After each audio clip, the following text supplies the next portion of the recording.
Assalamualaikum warahmatullahi wabarakatuh. Alhamdulillahirabbil alamin. Wassalatu wassalamu ala asrofil anbiya'i wal mursalin Sayyidina Muhammad wa ala alihi wa sahbihi ajma'in. Asyhadu an la ilaha illallah wa asyhadu anna Muhammadan abduhu wa rasuluh. Allahumma shalli ala Sayyidina Muhammad wa ala ali Sayyidina Muhammad. Qala Allah ta'ala fi kitabil karim. A'udzu billahi minasyaitonir rajim. Bismillahirrahmanirrahim. Syahrul Ramadan alladzi unzila fihi al-Qur'anu hudan lin-nasi wa bayyinatin minal huda wal furqan. Al-ayah. TV rahimakumullah. Mari kita panjatkan puji syukur kepada Allah Subhanahu wa taala atas karunia rahmat dan hidayahnya. Kita masih dipertemukan dalam kondisi sehat walafiat, sehat jasmani dan rohani. Alhamdulillah pada tahun ini kita masih dipertemukan bisa melaksanakan ibadah puasa Ramadan 1443 Hijriah. Shalawat serta salam senantiasa tercurah pada baginda Rasulullah Shallallahu Alaihi Wasallam, kepada para keluarga, sahabatnya, dan mudah-mudahan kepada kita selaku umatnya hingga akhir zaman. Para pemirsa yang dimuliakan oleh Allah Subhanahu Wa Taala, kita patut bersyukur bahwa puasa kali ini kita masih diberi kesehatan oleh Allah Subhanahu Wa Taala.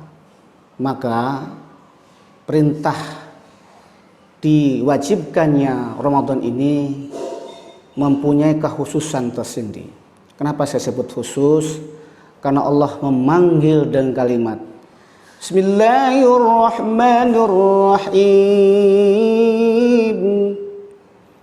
Ya ayyuhalladzina amanu kutiba alaikumus syiyamu kama kutiba alal ladzina min qablikum la'allakum tattaqun. Shadaqallahu adzim. Dalam bahasa pelajaran di usul fikih, penyebutan ini adalah suatu kekhususan, hanya diberikan kepada orang-orang yang beriman, tidak diberikan ke semua orang. Karena saya yakin percaya Allah sudah mengetahuinya bahwa ketika akan diwajibkan puasa ini, pasti saja banyak orang-orang yang akan melanggar. Oleh karena itu, bagi orang yang beriman, orang yang bertakwa kepada Allah, tentu puasa ini adalah sebuah catatan khusus yang merupakan kebahagiaan tersendiri untuk kita laksanakan. Para pemirsa rahimakumullah.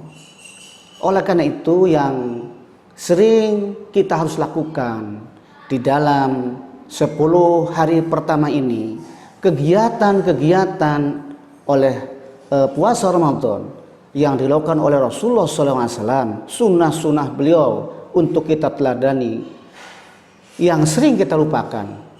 Misalnya saja soal kita harus melaksanakan sahur.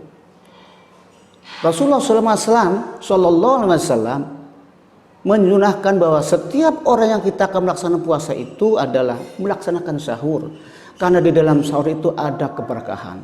Sahurlah, kata Rasulullah, karena di dalam sahur itu adalah keberkahan. Terkadang orang ini melupakan apa yang disebut dengan berkah, barokah atau barakallah. Berkah itu adalah ziyadul khair, ada penambahan nilai-nilai kebaikan. Disunahkan pula kita mengakhirkan sahur dengan tujuan kita mendekatkan diri menuju sholat subuh. Kedua, diharapkan ada cadangan fisik dan energi dengan kita mengakhirkan sahur. Tetapi sesungguhnya adalah dengan melaksanakan sahur itu pertanda kita akan membedakan kita sedang melaksanakan ibadah puasa. Itu terkadang kita lupakan. Kadang kita sahur lebih awal. Pada Rasulullah memberikan contoh itu, sebaiknya sahur itu adalah di akhir-akhir menjelang imsak, tentu harus dengan kehati-hatian. Para pemirsa rahimakumullah, itulah kebiasaan Rasulullah Shallallahu Alaihi Wasallam. Yang kedua adalah misalnya kita mensegerakan buka puasa. Berbeda kalau sahur adalah mengakhirkan, tetapi kita berbuka adalah mensegerakan. Apa juga maknanya? Bahwa sesungguhnya apa yang kita laksanakan setiap hari itu tujuannya adalah ditandai dengan berbukanya atau tanda berakhirnya terbitnya matahari menandakan bahwa kita harus berbuka. Di samping itu juga kita akan segera menuju mushola untuk melaksanakan ibadah sholat maghrib. Para pemirsa rahimakumullah, saya membacakan tadi sebuah firman Allah yang di dalam surat Al-Baqarah yang mempunyai yang berarti bahwa di dalam bulan suci Ramadan Allah juga menurunkan kitab suci Al-Quran. Syahrul Ramadan alladzi unzila fihi al-Qur'an hudan linnas.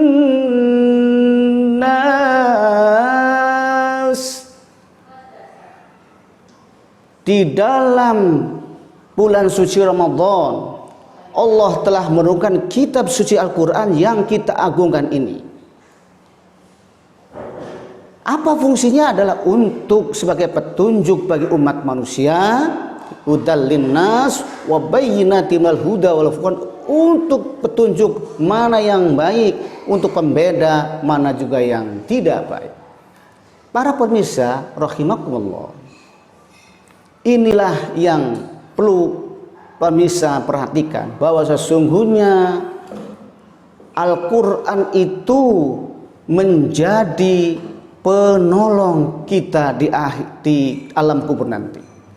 Ketika manusia dipanggil oleh Allah Subhanahu wa taala, dimandikan, disolatkan, dikafani, disolatkan dan dikuburkan. Ketika setelah dikuburkan selesai, 1, 2 langkah, 3 langkah, manusia seluruh kerabat kita meninggalkan. Maka kalau kita sering membaca Al-Quran, bertadarus Al-Quran, insya Allah itu sebagai teman kita di saat kita bertemu dengan Allah Subhanahu wa taala. Oleh karena itu, banyak-banyaklah kita melaksanakan tadarus Al-Quran. Dan kalau kita melihat sejarah-sejarah para syuhada, para ulama-ulama terdahulu, ada yang mengkhatamkan Al-Quran itu berkali-kali.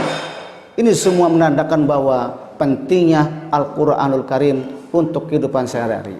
Para pemirsa, Al-Quran telah diteliti oleh Imam Syafi'i bahwa di dalam Al-Quran itu ada huruf-huruf yang dibaca hampir dan melebihi dari jutaan, kalau tidak salah hampir 1.027.000 kata, dari mulai alif sampai ya.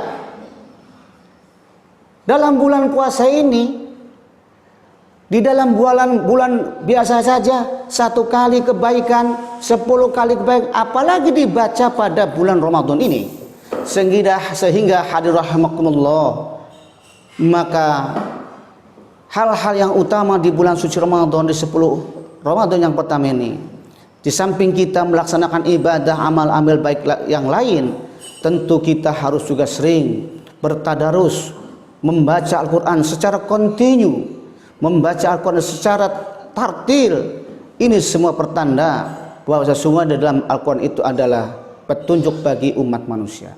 Dan ini semua menurut keterangan bahwa Rasulullah SAW akan ditemani dengan malaikat ketika pada bulan Ramadan ini dalam diturunkannya Al-Quranul Karim. Para pemirsa Banten TV yang dirahmati Allah Subhanahu wa taala, maka oleh karena itu saya kira hal-hal yang demikian itu menjadi bagian penting bagi kita sekalian, bagi umat muslim, umat yang beriman, ketika kita akan melaksanakan puasa.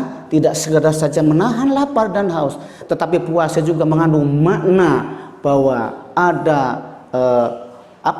ada hal-hal yang terpenting untuk mengisi kegiatan Ramadan itu. Semisal tadi adalah dengan membaca Al-Quran, dengan berzikir, dengan qiyamul lail. Semua itu tujuannya adalah untuk mendekatkan diri kepada Allah Subhanahu wa taala. Inilah yang dimaksud dengan la'allakum tattaqun, sesungguhnya kita diharapkan menjadi orang-orang yang bertakwa, orang-orang yang terpelihara, orang-orang yang takut kepada Allah. Dengan melaksanakan ibadah puasa, ada pelajaran yang penting dalam kehidupan ini. Sesungguhnya kita semua diatur dengan Allah Subhanahu wa taala. Puasa mengatur perilaku kita, puasa mengatur hawa nafsu kita, puasa juga mengatur keteladanan-keteladanan yang lain. Kalaupun itu menjadi hal yang halal, menjadi tidak madharat, tetapi puasa mengatur kalau belum waktunya kita tidak akan melaksanakan berbuka puasa. Ini artinya pelajaran yang mendalam untuk kita sekalian ketahui bersama. Hadirin pemirsa Banten TV rahimakumullah, itu saja pesan-pesan untuk diri pribadi saya dan untuk juga pemirsa Banten TV, bahwa puasa tidak saja kita melaksanakan atau menahan hawa nafsu dari pagi hingga terbenamnya fajar, tetapi sungguh di situ ada amal-amal yang soleh yang apabila kita laksanakan sangat bermanfaat dan insya Allah bisa mengampuni dosa-dosa kita. Terlebih kita adalah orang-orang yang beriman, orang-orang yang pernah perhitungan, orang-orang yang mengharap ridha Allah Subhanahu wa taala. Aqulu qouli hadza fastaghfiruh innahu wal ghafurur rahim. Assalamualaikum warahmatullahi wabarakatuh.